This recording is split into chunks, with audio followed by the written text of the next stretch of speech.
समाजशास्त्री विचारधारा के विचारक के तौर पर जब इयरिंग पर बात होती है तो इयरिंग की किताबों की ओर दृष्टि जाती है। इयरिंग ने 3 किताबें लिखी, the spirit of Roman law, law as the means of a tool, ठीक है, और तीसरी किताब the struggle for law, law as a means of a tool to an end, ये किताब का पूरा नाम। और तीनों किताबों पर दृष्टि डालें तो इयरिंग का जो विचार है वो पूरी तरह सामने आता है। सबसे पहले उन्होंने लिखी the spirit of Roman law. इससे तय हो जाता है कि रोमन विचार या रोमन विधि, इसके वो जानकार हैं और रोमन विधि की जानकारी उन्होंने प्राप्त की, तो इसका मतलब ये है कि पद्धति ऐतिहासिक रही होगी, क्योंकि आप जानकारी उसी की प्राप्त करेंगे जो है, जो नहीं है उसकी तो खोज करेंगे, उसकी जानकारी प्राप्त नहीं की जाती। तो सबसे पहली किताब आ रही है उनकी the spirit of Roman law. इसका मतलब है रोमन विधि के जानकार हैं, और चूंकि जर्मनी में लॉ के प्रोफेसर हैं, इससे जर्मन विधि इसके भी जानकार हैं। तो इयरिंग जर्मन विधि रोमन विधि दोनों के जानकार हैं। और जो उनकी किताब आ रही the spirit of Roman law, ये जुरिस्प्रूडेंशियल एस्पेक्ट से लिखी गई है, क्योंकि रोमन लॉ की जो, ठीक है, प्रवृत्ति और प्रकृति है उसको स्पष्ट किया गया है। तो इसका मतलब यह हुए कि जुरिस्प्रूडेंस के यानी जुरिस्ट भी हैं, जुरिस्प्रूडेंस के विद्वान भी हैं। तो 3 विशेषताएं इयरिंग के व्यक्तित्व में दिखाई दे रही हैं। वो रोमन लॉ के जानकार हैं, वो जर्मन विधि के जानकार हैं, और साथ ही साथ जुरिस्ट भी हैं। और तीनों विशेषताएं उनकी 3 किताब, इनको आप देखें तो तीनों आपको अलग अलग दिखाई दे रहे हैं। पहली किताब का नाम the spirit of Roman law, तय हो जाता है कि वो आदमी जुरिस्ट है, क्योंकि रोमन लॉ की जो भावना है उसका परीक्षण और उसकी पहचान, उसका आइडेंटिफिकेशन ये करने में समर्थ है, तभी तो किताब लिख रहा है the spirit of Roman law. लेकिन the spirit of Roman law या द स्ट्रगल फॉर लॉ, इसे लिखने से एक बात तय हो रही है कि वो ऐतिहासिक विचारधारा के सदस्य के तौर पर जो जुरिस्प्रूडेंस के क्षेत्र में है वो अपनी यात्रा शुरू करना है। क्योंकि आप जब दी स्ट्रगल फॉर लॉ यानी कानून के लिए जो संघर्ष हुआ है उसका परीक्षण करें, या किसी भी कानून की स्पिरिट का निरीक्षण करें, तो वो उपलब्ध ज्ञान के आधार पर ही किया जाएगा। और उपलब्ध ज्ञान का जो अध्ययन है वो इयरिंग ने ऐतिहासिक पद्धति उसके तरीके से किया है। तो जो इयरिंग की यात्रा है वो ऐतिहासिक विचारधारा के सदस्य के तौर पर शुरू हुई। लेकिन हमने कहा था कि सोशियोलॉजिकल स्कूल ये हिस्टोरिकल और प्रमाणवादियों दोनों के मेल मिलाप इससे पैदा होता है। जो 19वीं शताब्दी का पूर्वार्ध है, इस 19वीं शताब्दी के पूर्वार्ध में दोनों विचारधाराएं, प्रमाणवादियों की और हिस्टोरिकल स्कूल के लोगों की, दोनों एक साथ फलित हो रही हैं। ये ठीक है कि प्रमाणवादी विचारधारा इंग्लैंड में प्रभावी हो रही है और जो हिस्टोरिकल स्कूल है ये जर्मनी में प्रभावी हो रहा है। लेकिन चूंकि दोनों समकालीन हैं,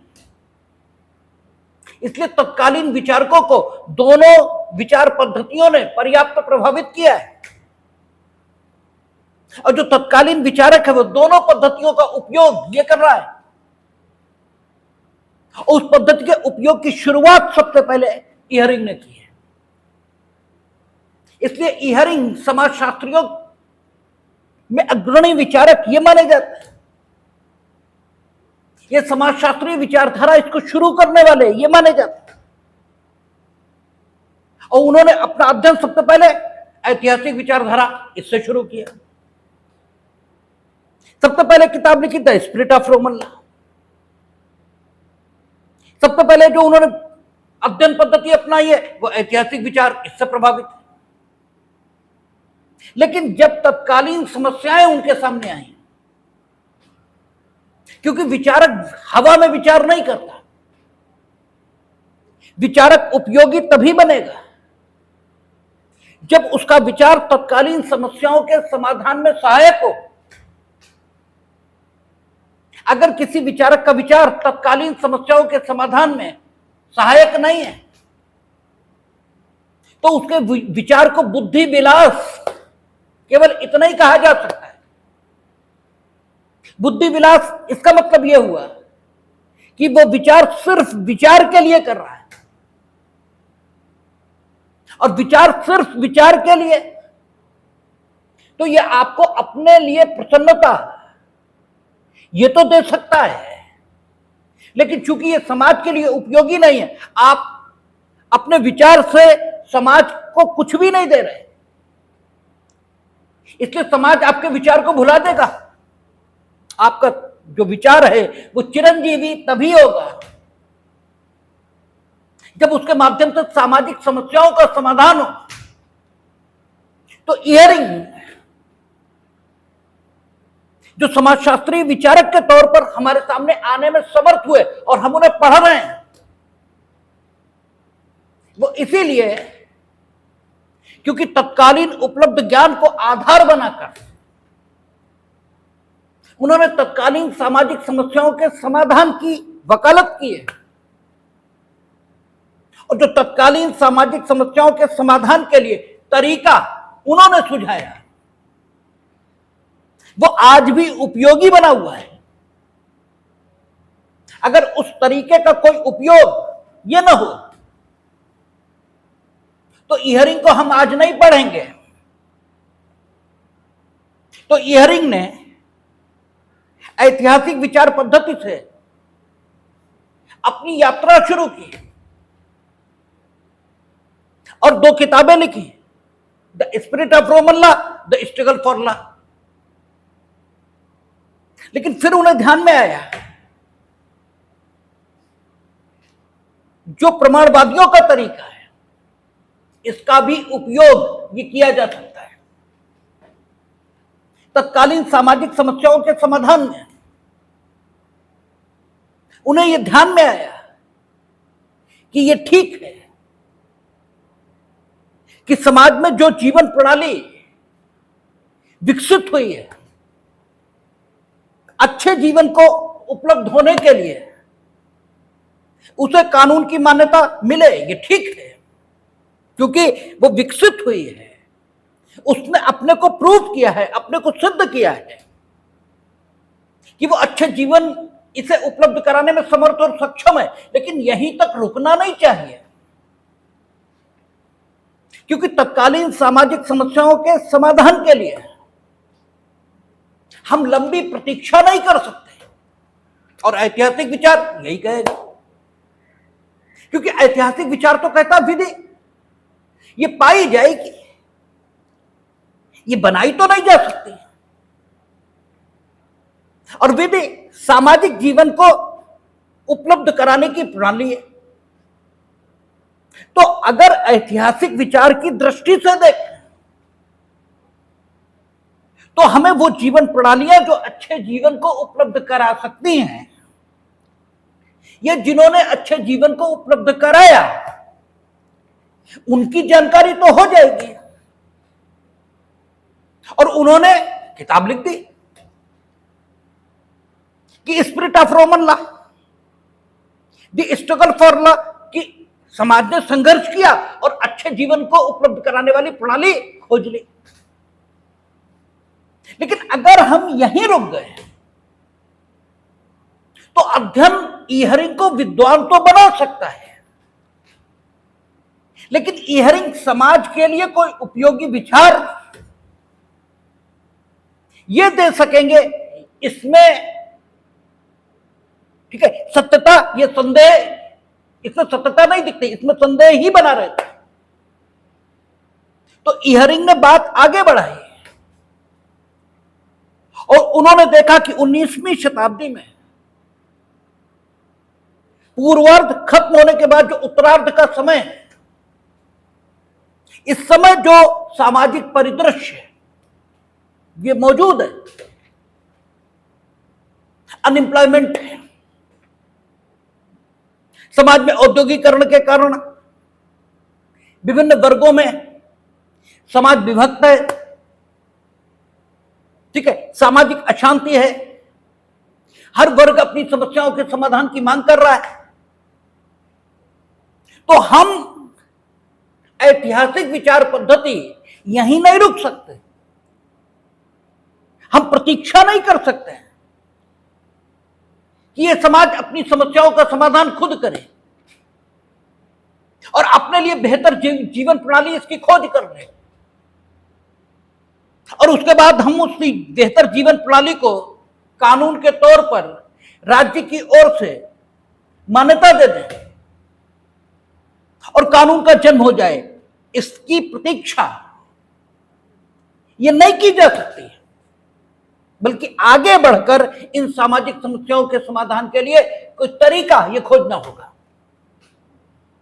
और यहां से इहरिंग ने अपनी बात शुरू की और किताब लॉ एज ए मीन्स, ठीक है, law as a means to an and,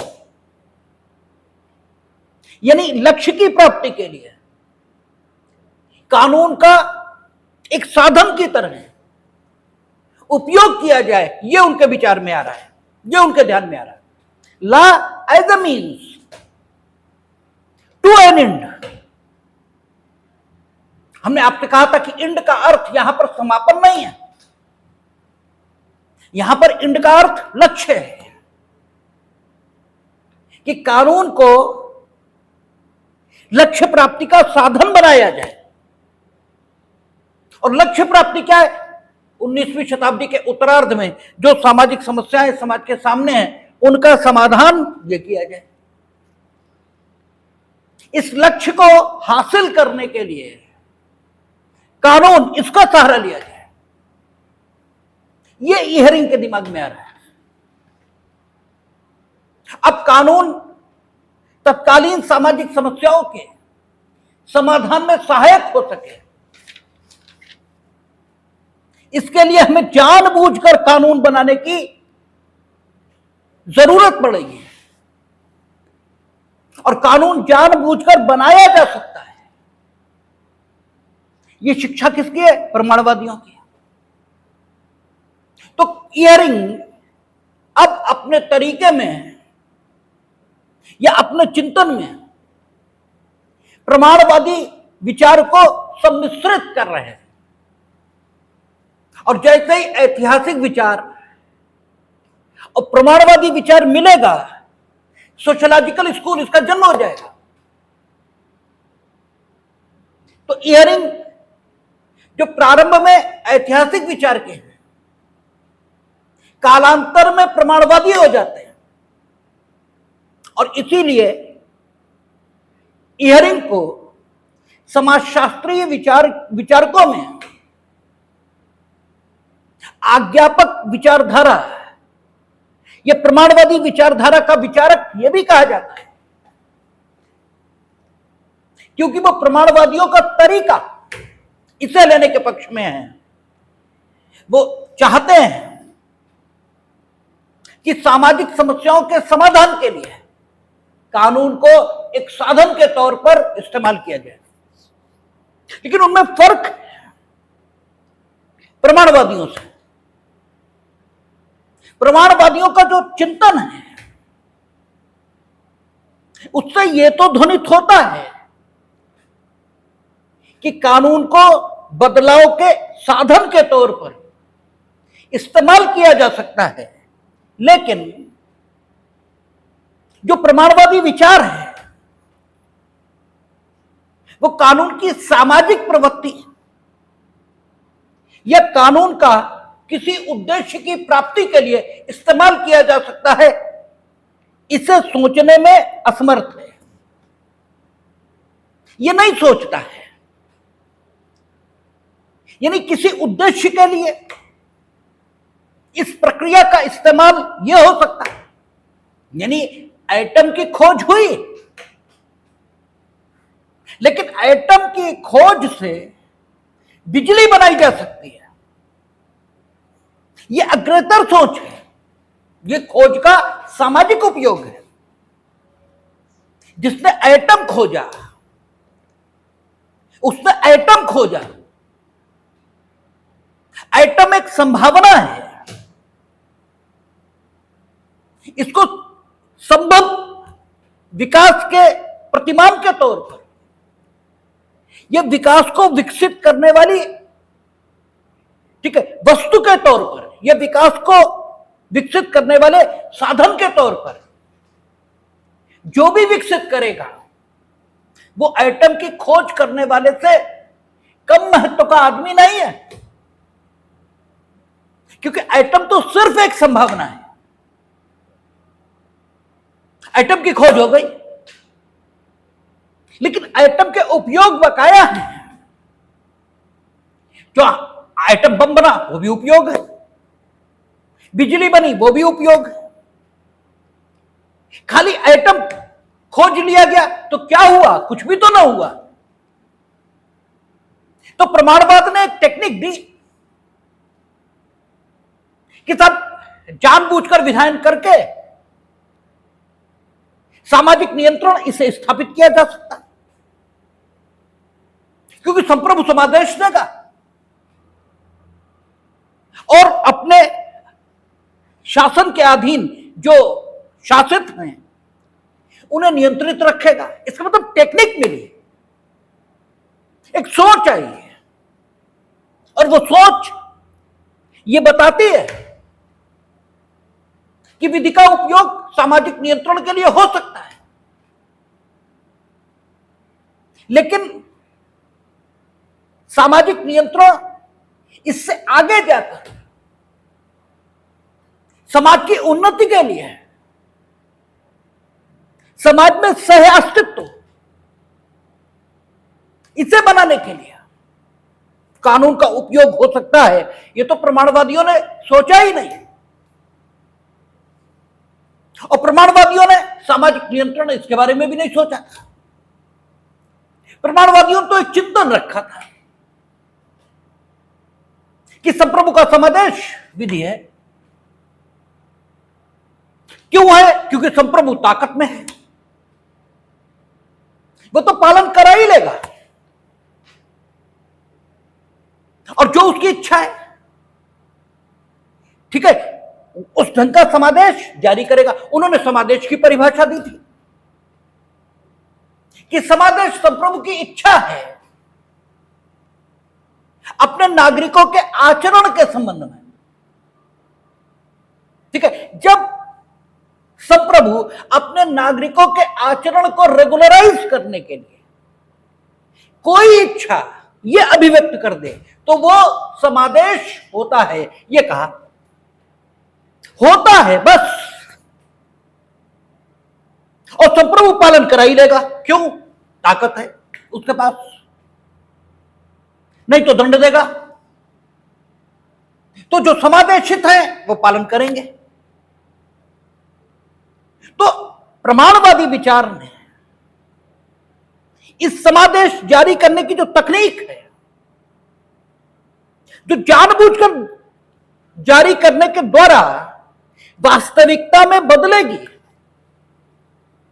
इसका कोई उपयोगी स्वरूप ये समाज के सामने नहीं रखा है। और हमने पहले भी कहा कि इसका कारण यह नहीं है कि इसका सामाजिक उपयोग हो सकता है, यह सोचने में प्रमाणवादी असमर्थ थे, यह कारण नहीं है। कारण यह है कि उस समय ऐसा सोचने की जरूरत थी ही नहीं। जो सोचने की जरूरत नहीं होती वो सोचा नहीं जाता। जो जरूरत है वो आपको सोचने के लिए प्रेरित ये करती है।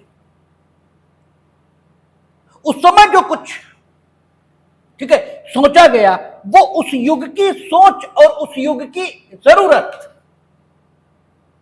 उसके मुताबिक ठीक है, क्योंकि प्रमाणवाद प्रकृतिवाद के विरुद्ध या प्रकृतिवाद के विरुद्ध एक प्रतिक्रिया के तौर पर, एक रिएक्शन के तौर पर सामने आ रहा है। नेचुरलिस्ट ये एक चिंतन प्रस्तुत कर रहे हैं कि कानून अंतर्विवेक का आदेश है, और अंतर्विवेक का आदेश जब कानून को कहते हैं तो कानून अनिश्चित हो जाता है, क्योंकि सबका अंतर्विवेक अलग अलग आदेश ये दे सकता है। किसी का अंतर्विवेक उसे कुछ करने को प्रेरित करेगा और किसी का अंतर्विवेक उसे कुछ करने को प्रेरित करेगा। तो जिसने जो कुछ किया अपने अंतर्विवेक के आदेश पर किया, तो किसी के भी आचरण को सामाजिक तौर पर गलत या सही इसे कहने में समस्या ये पैदा ही होगी। वो ये कहेगा, आप तो कहते हैं अंतर्विवेक का आदेश है, whatever I have done that was dictate of my reason, so how can you say that I was wrong at that, ठीक है, at that point? आप ये कहीं कैसे सकते हैं? आप ये कैसे कह सकते हैं कि आप ही सही हैं? इसलिए जरूरी हो रहा था तत्कालीन समाज में कि कोई ऐसा सिद्धांत जो अधिकृत तौर पर कानून कहा जा सके, सामाजिक जीवन को संभव बनाने के लिए उपलब्ध कराया जाए। उस समय तत्कालीन जो इंटेलेक्ट है, जो बेंथम और ऑस्टिन के रूप में हमारे सामने है, जो हार्ट केल्सन इनके रूप में हमारे सामने है, उन्होंने एक तरीका उपलब्ध कराया कि भाई ये प्राधिकृत स्रोत हैं, इनसे जो कुछ आएगा वो कानून है और सबको मानना होगा। आपका अंतर्विवेक कुछ भी कहे, तो उस समय के इंटेलेक्ट ने अपनी समस्याओं का समाधान किया। इयरिंग उस तकनीक का उपयोग करके अपने युग की समस्याओं का समाधान कर रहे हैं, और इयरिंग उस तकनीक में इजाफा कर रहे हैं। इजाफा इस रूप में है कि वहां सब प्रभु जो समादेश दे दे वही कानून हो जाएगा। अब इयरिंग एक लक्ष्य को प्राप्त करने के लिए कानून का साधन के तौर पर इस्तेमाल ये करेंगे। आदमी मर जाता है, आदमियत चलती रहती है।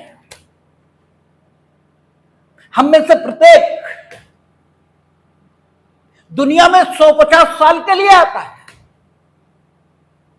और आदमियत में अपना योगदान करके दुनिया से चला जाता है।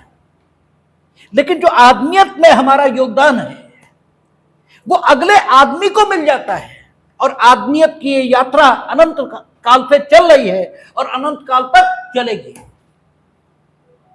आदमियत इसमें योगदान, यानी पिछले आदमी ने जो कुछ जाना वो अगले आदमी की थाती बन जाती है और उसमें विकास करके अगला आदमी उसमें अपना योगदान करता है और फिर इस दुनिया से चला जाता है। फिर उसके आगे जो आता है वो उसे पाता है और उसमें योगदान करता है। विकास की यही प्रक्रिया है, और इसी को भारतीय भाषा में ऋषि ऋण से मुक्त होना ये कहते हैं। तो इयरिंग में प्रमाणवादियों से तकनीक पाई है, ये पाया है कि कानून सचेतन रूप से निर्मित हो सकता है और जब सचेतन रूप से निर्मित हो सकता तो सामाजिक समस्याओं के समाधान के लिए उसका उपयोग ये किया जा सकता है। Law as a means to an end, उपयोग हो सकता है। ये इयरिंग के दिमाग में आ रहा है, इसलिए इयरिंग उपयोगितावादी हैं।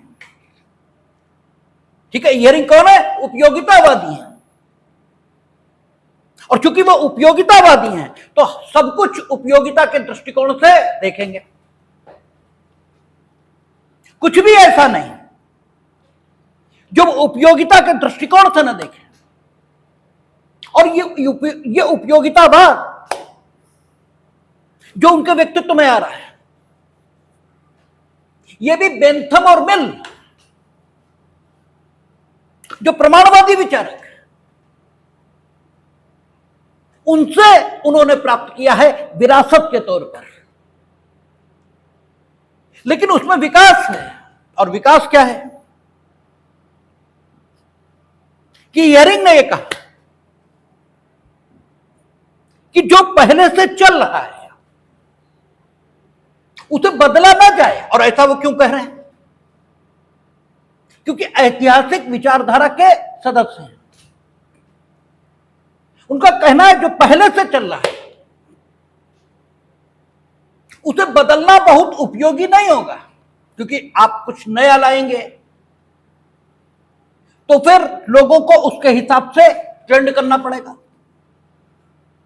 बल्कि उनका सिद्धांत यह है कि जो कुछ पहले से चल रहा है उसे चलने दो, बस उसकी व्याख्याएं बदल दो। जैसे अनुच्छेद 21, इसके बारे में हमने कहा कि अनुच्छेद 21 में बदलाव नहीं है। वो तो 26 जनवरी 1950 को संविधान के लागू होने के समय जिस रूप और जिन शब्दों में भारत के संविधान में मौजूद था, उन्हीं शब्दों में और उसी रूप में आज भी मौजूद है। लेकिन 1951 से लेकर 1978 जब तक ए.के. गोपालन की व्याख्या प्रभावी रही है, तब तक अनुच्छेद 21 का एक अर्थ, और 1978 से अब तक उसका एक अर्थ यह रहा है। बदलाव किसमें? बदलाव सिर्फ व्याख्या में। क्या है व्याख्या ए.के. गोपालन की, क्या है मेनका गांधी की, ये इस समय प्रासंगिक नहीं है, इसलिए उस पर चर्चा नहीं करेंगे।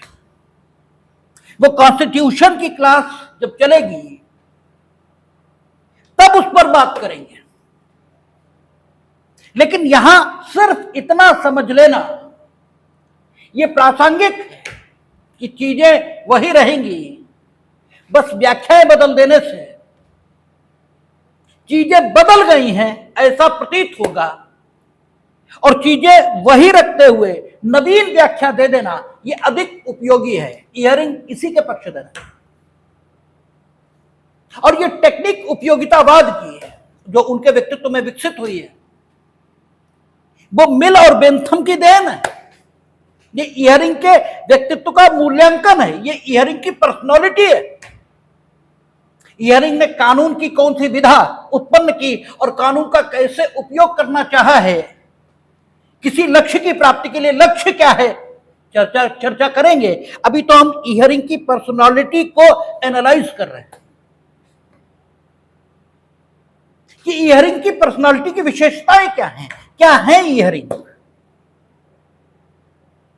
लक्ष्य क्या है, कैसे प्राप्त करेंगे, उसमें कानून का उपयोग साधन के रूप में कैसे करेंगे, स्वयं कानून क्या है, इस संबंध में इयरिंग के विचार क्या है। अभी इस पर तो बात ही नहीं की हमने।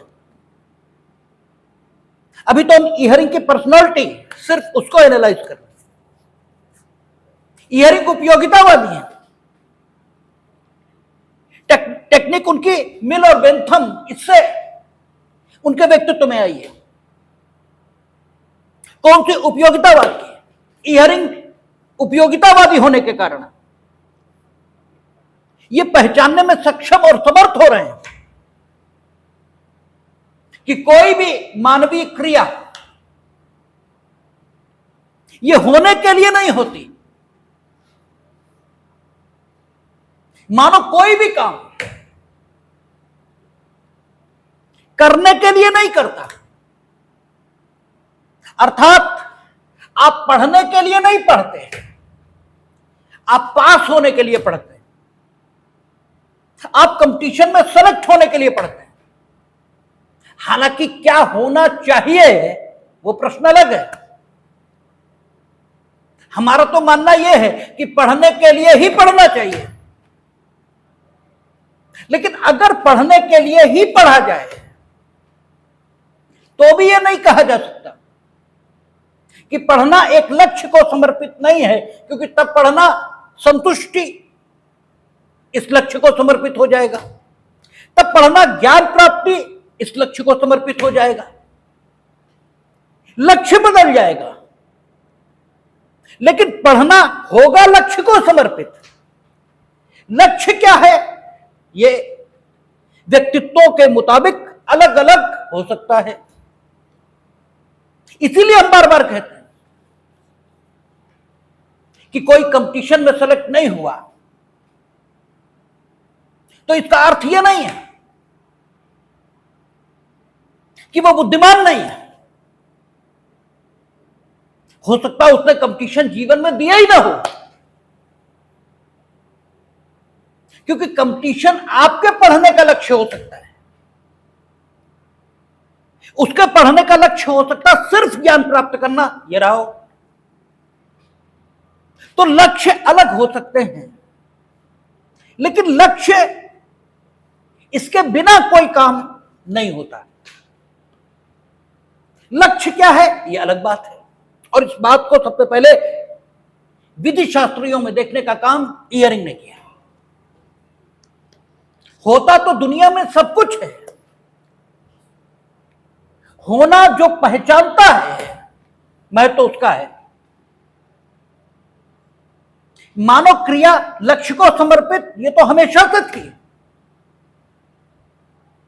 लेकिन मानव क्रिया लक्ष्य को समर्पित होती है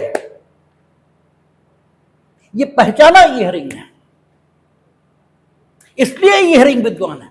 विद्वान कौन है? वो जो जाग कर चलता है। तो क्या आप सोकर चलते हैं? बिल्कुल, क्योंकि आंखें बंद करके सोना ये सोने की एक अवस्था है, और आंखें खुली रखकर भी आप सो सकते हैं, क्योंकि सोने की जो तात्विक व्याख्या है वो सिर्फ इतनी है कि आपको होश नहीं है, और अगर आप जागती आंखों से बेहोश हैं तो आप सोए हुए हैं, जागे हुए कहां हैं? सिर्फ आंखें ही तो खुली हैं। तो विद्वान कौन है? वो जो जागा हुआ है, और जो जागा है उसे चीजें दिखाई देंगी। तो इयरिंग को दिखाई देता है, इसलिए इयरिंग विद्वान है। इयरिंग कह रहे हैं कि मानव जीवन, यह मानव की गतिविधि, यह होने के लिए नहीं होती, यह लक्ष्य को समर्पित है। लक्ष्य को समर्पित है मीनिंग देर भाई, मानव अपनी गतिविधि से, गतिविधि के उपरांत,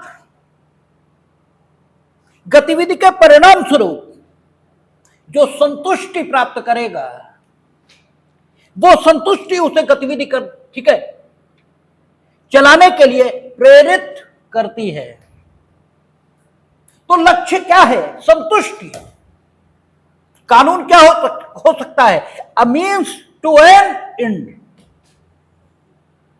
अगर law as a means to an end नहीं हो सकता तो फिर लॉ का कोई उपयोग है ही नहीं, क्योंकि लॉ के लिए नहीं हो सकता, वो as a means to an end होना चाहिए। एंड क्या हो ये दूसरी बात है। ठीक है ना। लाखों हम ऐसे कैसे विकसित करें कि वो एंड को प्राप्त करने के लिए मीन्स बन जाए, ये एक अलग बात है। लेकिन law as a means to an end होना चाहिए, ये इयरिंग की शिक्षा है। इयरिंग देख पाने में सक्षम हो रहे हैं कि law as a means to an end हो सकता है, और मानो गतिविधि का लक्ष्य संतुष्टि है, गतिविधि नहीं। काम काम के लिए नहीं है। हम बार बार कहते हैं आपसे कि अगर आप पढ़े और याद ही नहीं हुआ तो क्यों पढ़े? सोते, शरीर को आराम मिलता, ज्यादा अच्छा होता है, शरीर फ्रेश हो जाता है। बुराई नहीं है इसमें, आप फ्रेश हो जाएंगे। जो चीज आपको घंटों से समझ नहीं आ रही वो आपको तत्काल आ जाएगी, क्योंकि नींद मस्तिष्क का भोजन है। नींद मस्तिष्क को पुष्ट बनाती है। नींद इवन अब तो कोविड के काल में हमने ये जाना कि नींद रोग प्रतिरोधक क्षमता ये बढ़ाती है।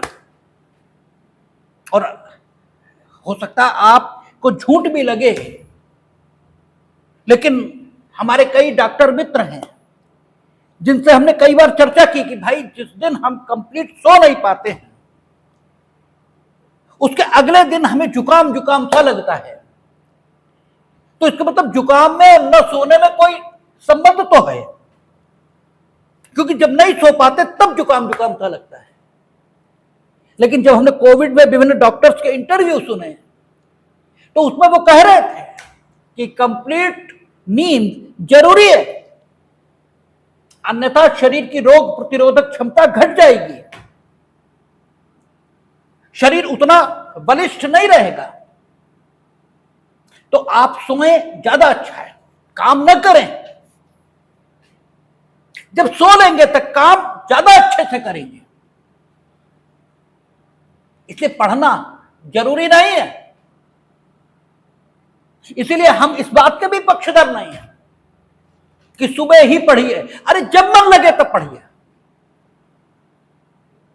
रात में देर तक पढ़ने का मन हो पढ़िए, सुबह उठकर पढ़ने का मन हो पढ़िए, दोनों समय ना हो मत पढ़िए, 15 दिन ना हो 15 दिन मत पढ़िए, जब हो तब पढ़िए। जब हम स्टूडेंट लाइफ में थे मेरा महीने भर नहीं होता था मन, हम किताब देखते ही नहीं थे महीने भर। महीने भर बाद जब बनेगा मन तो बस फिर बनेगा। फिर आप जो महीनों में याद नहीं करेंगे हम 10 दिन में करेंगे। और अगर नहीं मन लग रहा है लिए बैठे तो फिर रोइए, न शरीर को अच्छा लग रहा है और न कुछ हासिल हो रहा। गतिविधि का लक्ष्य संतुष्टि होना चाहिए। गतिविधि गतिविधि के लिए नहीं है, गतिविधि लक्ष्य की प्राप्ति के लिए। Law as a means to an end. किसी भी विचारक को समझिए, जो कुछ उसने दिया है उस विचार के आधार पर, तो विचारक एकदम ठीक समझ में आता है। अब स्वयं इयरिंग को यह बात कहां से पता लगी कि साहब गतिविधि गतिविधि के लिए नहीं होती। गतिविधि का संबंध लक्ष्य से होता है। ये इयरिंग को कहां से पता लग रहा? कोई इल्हाम हुआ, कोई आकाशवाणी हुई? क्योंकि जानकारी के साधन तो सब यही हैं, या तो आकाशवाणी हो जाए और हमें कुछ पता लग जाए,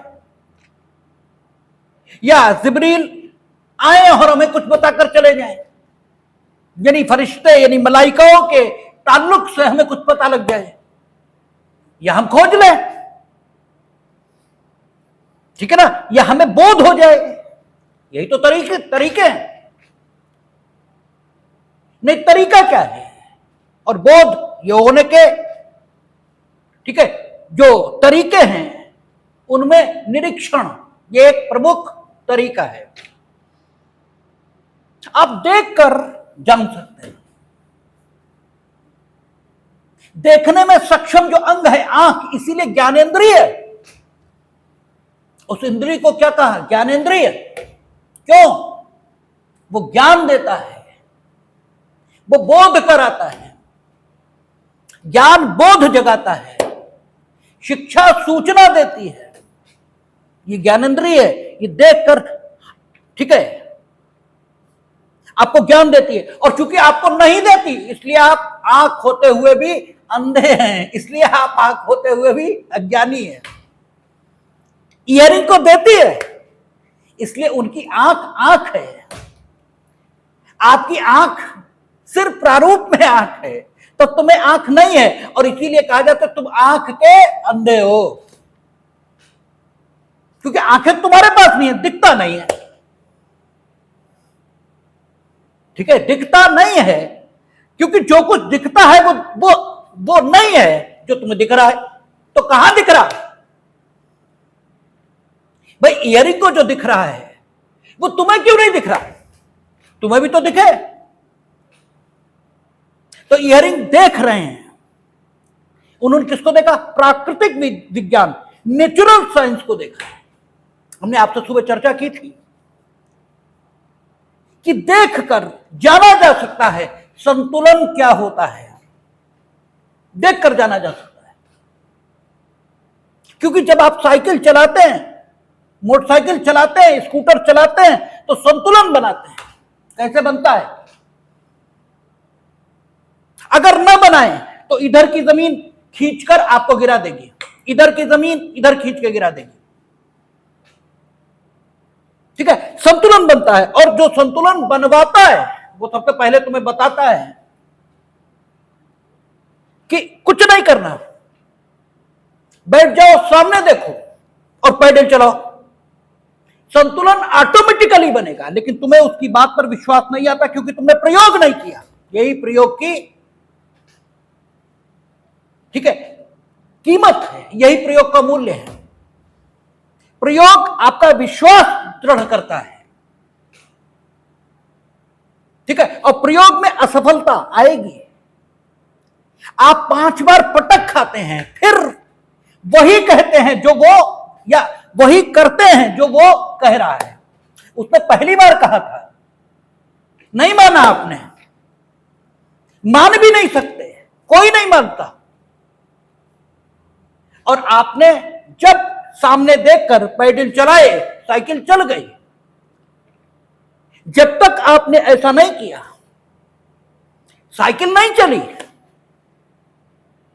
ठीक है, क्योंकि जो इधर की जमीन थी वो भी आपको खींचती थी, और इधर की जमीन थी वो भी आपको खींचती थी।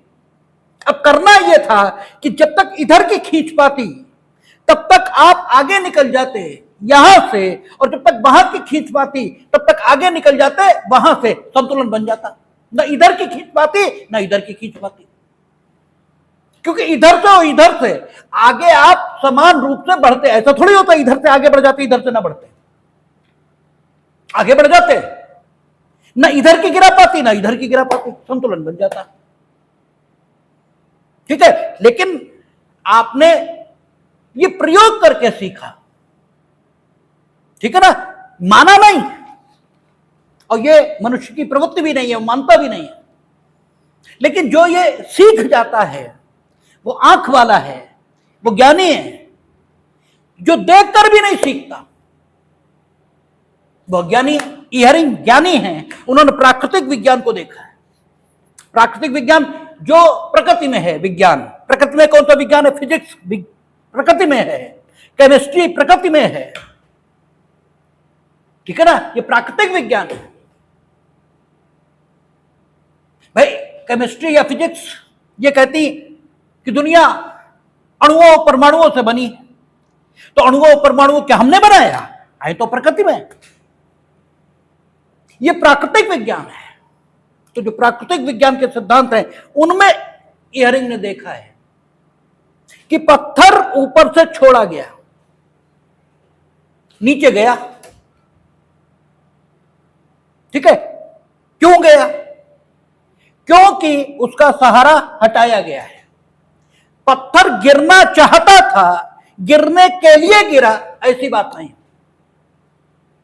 इसका मतलब मनुष्य कुछ करता है क्योंकि वो संतुष्ट है, ठीक है, वो संतुष्टि पाना चाहता है, वो किसी लक्ष्य को हासिल करना चाहता है, इसलिए गतिविधि करता है। तो उन्होंने इस क्योंकि शब्द को आधार बनाया है अपने चिंतन का, और उन्होंने ये पाया है कि मानव की प्रत्येक ये गतिविधि उद्देश्य परक है। बिना उद्देश्य के मानव कोई गतिविधि नहीं करता। यह उनका सामान्य चिंतन है। और आपके व्यक्तित्व को निर्मित करने वाली जो सामान्य अवधारणाएं हैं, वे सामान्य अवधारणाएं ही आपको उस प्रोफेशन में जिसको आप करते हैं आपको प्रभावित करती रहती हैं, और आप एज ए प्रोफेशनल भी जो आपका सामान्य चिंतन है उससे मुक्त नहीं हो पाते। ठीक है ना? आप देखते हैं एज ए प्रोफेशनल कोई, जैसे आप वो देखो ना पिक्चर मुन्ना भाई एमबीबीएस, तो टीचर कह रहा है, जो मेडिकल कॉलेज का प्रोफेसर है, कि डॉक्टर के लिए मनुष्य एक बीमार शरीर है। मनुष्य के, ठीक है, डॉक्टर के लिए एक मरीज कौन है? बीमार शरीर। ये चिंतन गलत है ऐसा नहीं कह सकते। ठीक है ना? डॉक्टर के लिए मनुष्य या मरीज एक बीमार शरीर है, इससे ज्यादा कुछ नहीं। और उसका काम उस बीमार शरीर, उसकी पीड़ा अनुभव करना नहीं, दूर करना, यह काम है। ये भी बात ठीक है अपने, लेकिन ये बात जो कहेगा ये व्यक्ति अपने व्यक्तिगत जीवन में अच्छा नहीं होगा। ये आदमी संवेदनशील नहीं है। ऐसा नहीं है ये सिर्फ मरीज के बारे में ये कह रहा है, ये समाज के हर व्यक्ति के प्रति संवेदनहीन होगा। ये हो ही नहीं सकता कि हम अपने व्यक्तिगत जीवन में संवेदनशील हों और अपने प्रोफेशनल जीवन में संवेदनहीन हो जाएं, संभव नहीं है। उस पिक्चर में मुन्ना भाई एमबीबीएस में मुन्ना भाई के कैरेक्टर में जो संजय दत्त है, उनका व्यक्तित्व तो संवेदनशील है, भले ही वो गुंडे हैं, और इसीलिए तो अंततः मेडिकल कॉलेज छोड़कर जा रहे हैं। ठीक है ना? तो यह संभव नहीं है कि आप अपने प्रोफेशनल जीवन में वो न हो जो आप अपने सामान्य जीवन में, तो इयरिंग जो सामान्य जीवन में है वही प्रोफेशनल जीवन में दिखाई देंगे। और इयरिंग प्रोफेशनल के तौर पर कौन है? ज्यूरिस्ट। तो वो ये मानने को कैसे राजी हो जाएंगे कि सब जो कानून, इसका निर्माण ये किसी उद्देश्य की प्राप्ति के लिए नहीं हुआ। जब मानव गतिविधि ये उद्देश्य को समर्पित है, मानव की प्रत्येक गतिविधि इसका एक लक्ष्य है, तो फिर कानून ऐसा कैसे हो सकता है कि किसी लक्ष्य को प्राप्त करने के लिए न बने? और कानून किसी लक्ष्य को प्राप्त करने के लिए न बने, यह नहीं हो सकता। ये कोई भी आदमी केवल तब स्वीकार कर पाएगा, या केवल तब कह पाएगा जब वो ये मानता हो कि कानून बनाया जा सकता है। अरे भाई, बनाया ही नहीं जा सकता तो फिर आगे की बात ही कहां है? ठीक है ना? उन्होंने कहा मन ईश्वर के चरणों में समर्पित कर दो, तो मन हो तभी तो करोगे। अरे भाई, मन ही नहीं है तो फिर मन ईश्वर के चरणों में कहां समर्पित कर दोगे? मन का होना ये पहला लक्ष्य है, तभी तो ईश्वर के चरणों में समर्पित करोगे। मन ही नहीं है, जो है ही नहीं।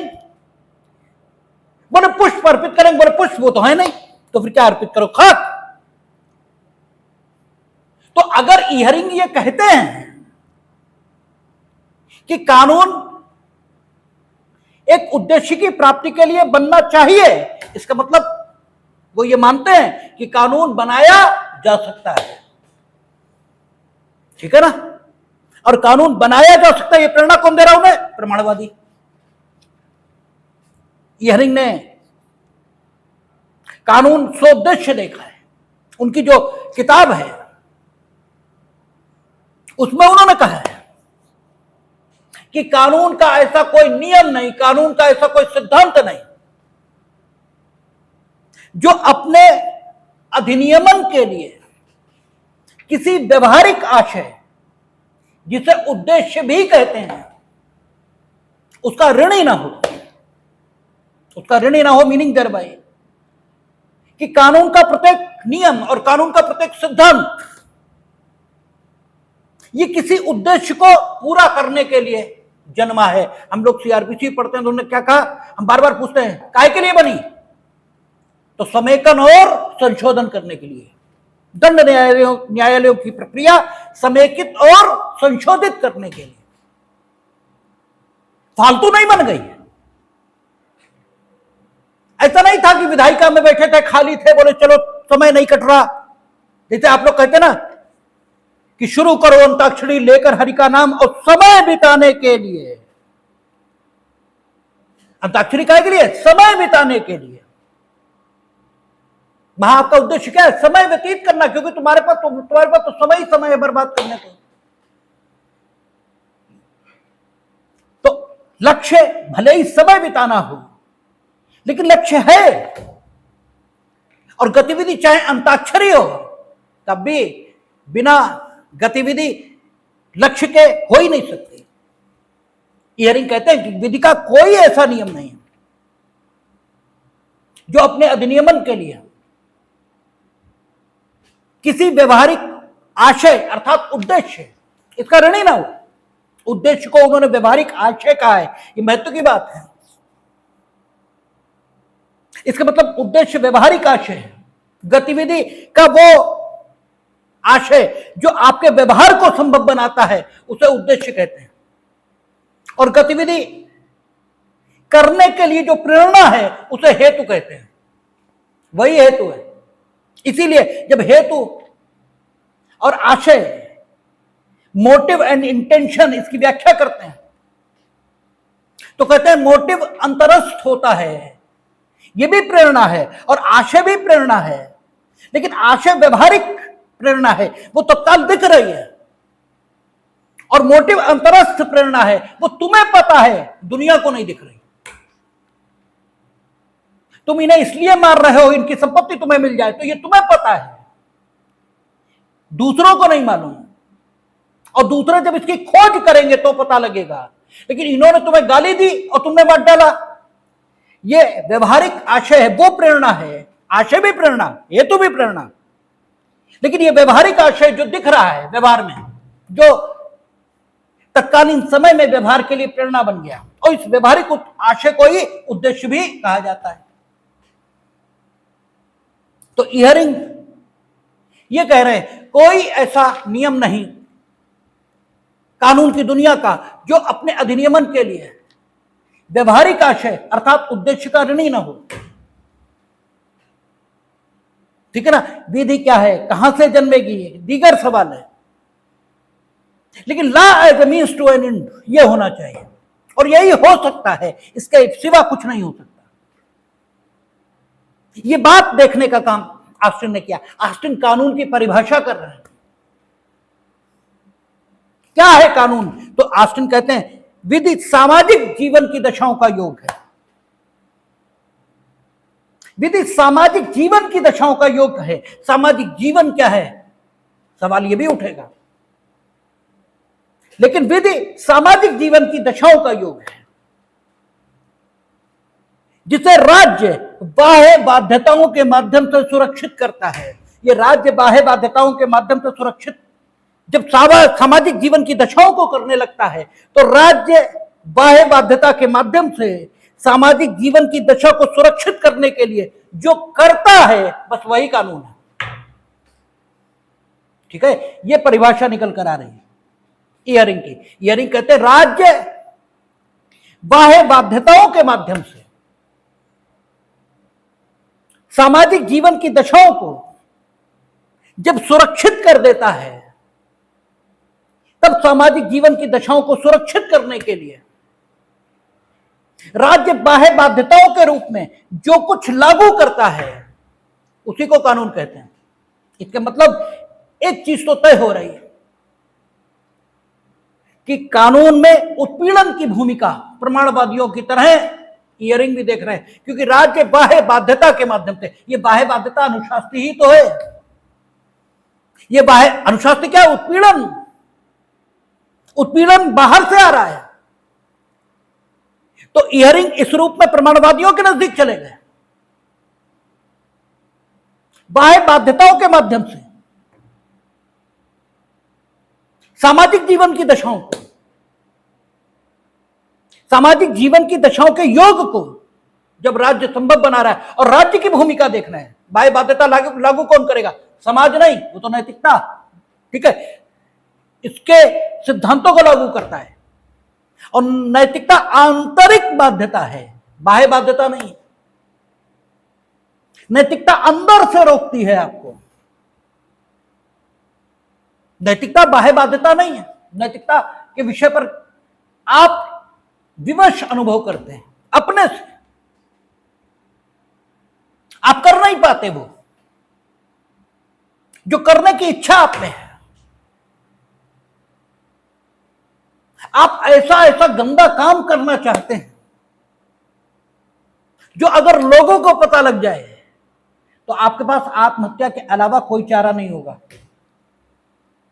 जरा कभी सोच के देखिएगा आप क्या क्या करना चाहते हैं, तो आपको पता लगेगा कि आप वो करना चाहते हैं जो अगर लोगों को पता भर लग जाए कि आप ऐसा करना चाहते हैं, यद्यपि वे भी वही करना चाहते हैं, कि करना वो भी वही चाहते हैं, लेकिन परस्पर कोई क्या करना चाहता है ये नहीं जानता, ठीक है, और करने में सक्षम भी है वो जो करना चाहता है, लेकिन फिर भी एक विवशता अनुभव करता है, नहीं कर पाता। इस विवशता को ही नैतिकता कहते हैं। नैतिकता आंतरिक बाध्यता है, और इयरिंग जिस बाध्यता की बात कर रहे हैं वो बाह्य बाध्यता है।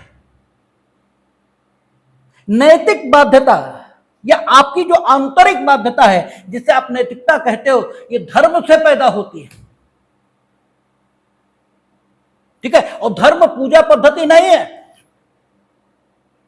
धर्म वो सूत्र है जो स्वयं में अदृश्य है लेकिन मानव जीवन को संभव बना रहा है। जैसे माला है, माला में फूल हैं, लेकिन फूल माला नहीं है। फूलों का गट्ठर माला नहीं हो सकता। माला एक व्यवस्था है फूलों की, और उस व्यवस्था को संभव वो धागा बनाता है जो उसमें अदृश्य है, दिखाई नहीं देता। धागा नहीं दिखता। तो मानव जीवन एक व्यवस्था है, और इस व्यवस्था को संभव धर्म बना रहा है। इस सब व्यवस्था को संभव कानून बना रहा है।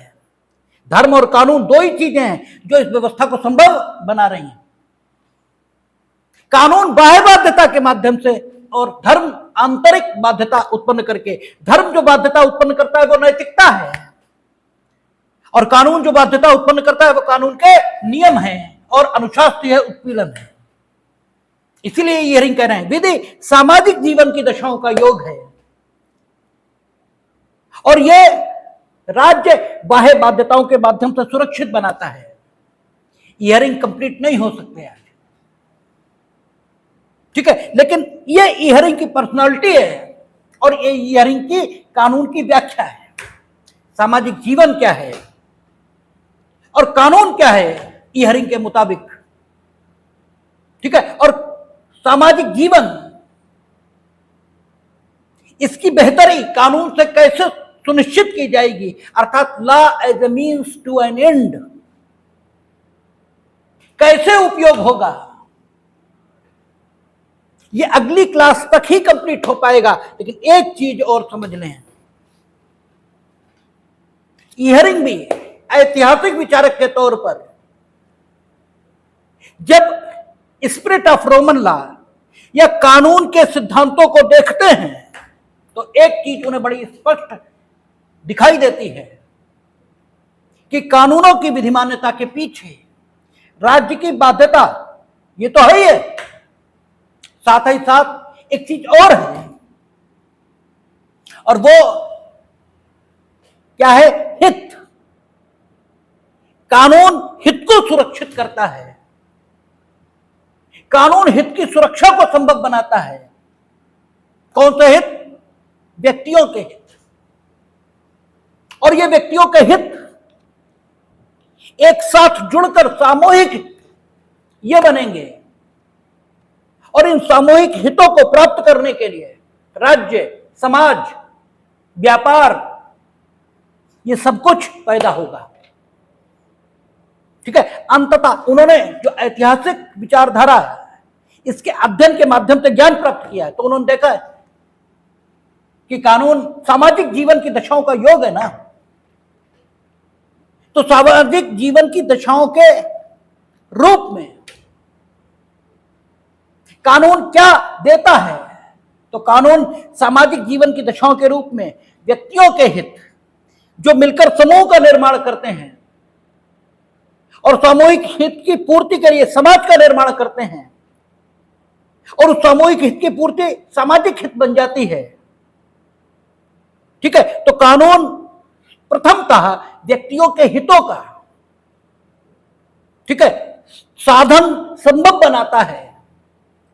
कानून एक साधन है जिससे व्यक्तियों के हित साधे जाते हैं, और उसके माध्यम से फिर सामूहिक हित ये सध जाता है, और फिर सामूहिक हित के माध्यम से सामाजिक जीवन का हित ये सधता है, और फिर वो सदा रहे इसके लिए राज्य बाह्य बाध्यता ये उत्पन्न करता है, और इस तनाव विधि सामाजिक जीवन की दशाओं का योग बन जाती है जो राज्य द्वारा बाह्य बाध्यताओं के माध्यम से सुरक्षित की जाती है।